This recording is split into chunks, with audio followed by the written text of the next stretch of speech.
Sigrid, my wife, and I grew up in Transylvania. Yes, it is that Transylvania, which today it's part of Romania. And it was part of the big Roman, not Roman, hey, that was a Freudian slip, the big Soviet Empire. So while it was not governed by the great Soviet Union, it was all influenced by the Soviet Union. And our leader, Nicolae Ceausescu, was one of the dictators, one under socialist communist rule.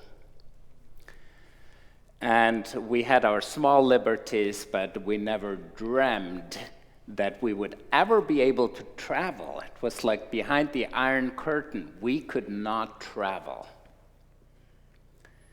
And growing up, sometimes we had this idea that America, it's not even real. It doesn't exist. It was so far beyond anything we could dream of. And then in 1989, something happened in Eastern Europe, a movement of freedom, of liberation, people in the streets, walls coming down in Hungary, in Eastern Germany, and then the movement came to Romania. The great leader was toppled. People dancing in the street, celebrating, yay, we were out of the prison, set free. That is the spirit that's going on in Jerusalem. Finally set free. And all of it happens around Passover. Passover is that greatest celebration of our Jewish sisters and brothers who think back and experience again every Passover they celebrate. Finally, we're free from Egypt, from the oppressors. And I think never, no one really, if you have not experienced this, being tied, being imprisoned, being shackled, being confined, you don't feel the depth of liberation, of freedom, of finally, we are free. I think some of that was in the spirit of our ancestors through the American Revolution, those like Patrick Henry, who said, give me liberty or give me death. They were, I'm all in, we want freedom, and deep down I think we're all longing for that freedom, and Jesus is coming to set us free, to lift our spirits. He's coming to Jerusalem, and they're the Roman oppressors, and all the people, all the crowds who cheer him on are kind of, yay, finally someone who will set us free from the Romans. What happens? Jesus, in one way, defies the expectations of all the people who wanted political freedom, who wanted to kick out the Romans, who wanted to be finally a nation state again. Why?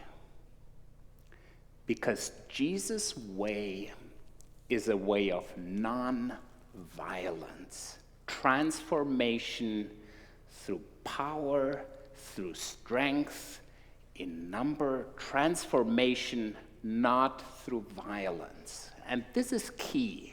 When we think of when Jesus was arrested, there were his followers pulling the sword, trying to kill the ones who were there to shackle him and carry him away. And Jesus says, no. The one who used the sword will die by the sword. No. So we stand in the long tradition, and all those who work toward civil rights, toward independence, toward freedom, stand in the tradition of Jesus of non-violent revolution, transformation, changing of conditions. Think of Gandhi in India, non-violent. Think of Nelson Mandela in South Africa, non-violent. Think about Martin Luther King Jr. here, non-violent. There is a better way than violence, and in that lineage we stand. And every one of you who did the right thing, who suffered consequences for standing up, for speaking up, knows what it is like to feel the pain and the suffering of nonviolence, because standing up, standing in for the right things, for those who are least, last, lost, those who are hurting, those who are struggling, we feel the pain. It doesn't come without suffering. And into that suffering, Jesus invites us not to fight back through hate and violence and hurt and hatred, but fighting back through love. When the power of love overcomes the love of power, that's when we have peace. So for what are you standing? For what cause do you invest your life? And in that struggle, in that wrestling, feel some of the pain and some of the grief and some of the suffering. Yet you do it anyway, because it's really all worth it.